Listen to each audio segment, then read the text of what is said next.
ही थेट दृश्य आपण पाहतोय गोपीचंद पडळकर या ठिकाणी दाखल झालेल्या सभागृहात विधिमंडळ परिसरामध्ये कालच्या राड्या संदर्भात गोपीचंद पडळकर आज काय बोलतायत हे पाहणं महत्त्वाचं असेल। आपल्याच कार्यकर्त्यावर का कारवाई केली जाते असा सवाल जितेंद्र आव्हाड यांनी रात्री उशिरा पोलिसांच्या गाडीसमोर ठिय्या देत उपस्थित केलेला होता। आता या सगळ्या घडामोडीनंतर पडळकर माध्यमांसमोर,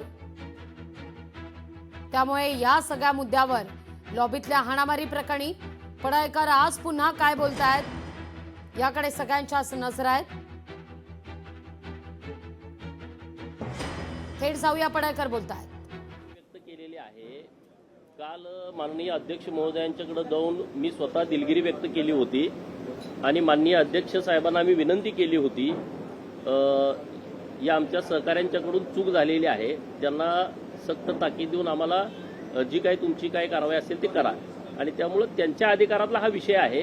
रात्री उशिरा त्यांच्यावरती एफआयआर दाखल झालेला आहे। शेवटी कायदा सर्वश्रेष्ठ आहे। विधानसभेचे अध्यक्ष आणि विधान परिषदेचे सभापती हे सर्वोच्च आहेत, त्यामुळे त्यांनी जी भूमिका घेतलेली आहे त्याच्यावरती आमचं कुठलंच मत नाही। आम्ही कायद्याला मानणारे कार्यकर्ते आहोत, त्यामुळे आम्ही जी कारवाई झालेली आहे त्याला आम्ही कोर्टामध्ये आम्ही सामोरं जाऊ।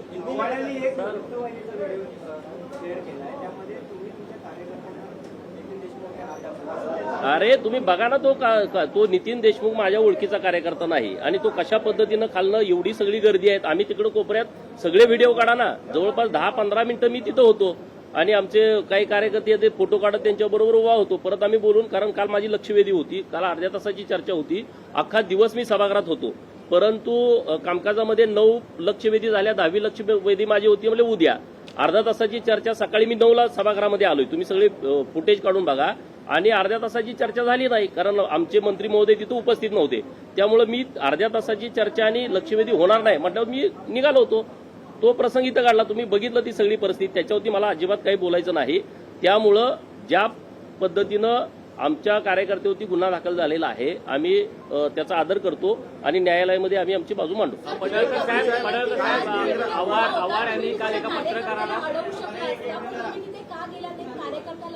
ठीक आहे, नंतर या सगळ्या विषयावर आंदोलन किया है, आपके क्या कहना है इस पूरे मामले पर? आपका क्या कहना है? पर मामला भी दर्ज हुआ है।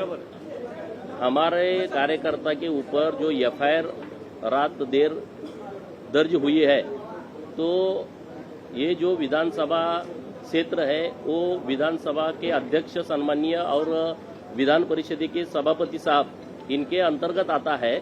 तो वो जो डिसीजन लेंगे उसके ऊपर तो हम कोई बात नहीं कर सकते।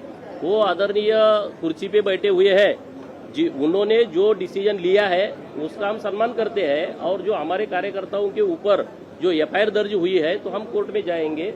आज कोर्ट में हमारे वकील हमारी बाजू उधर पेश करेंगे।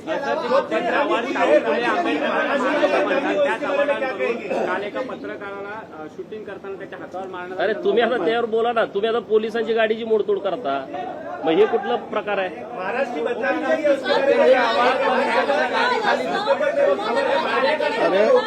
आम्ही लोकशाही मानणारे आहोत, मारपीट करणारे नाही। तर आपण पाहतोय आपल्याही कार्यकर्त्यावर गुन्हा दाखल झाल्याचं आता गोपीचंद पडळकर म्हणतायत। तर आपण नितीन देशमुखांना ओळखत नाही असंही त्यांनी म्हटलेलं आहे पडळकरांनी। तर झाल्या प्रकारासंदर्भात आपण आधीच दिलगिरी व्यक्त केल्याचं पडळकर स्पष्ट करतायत।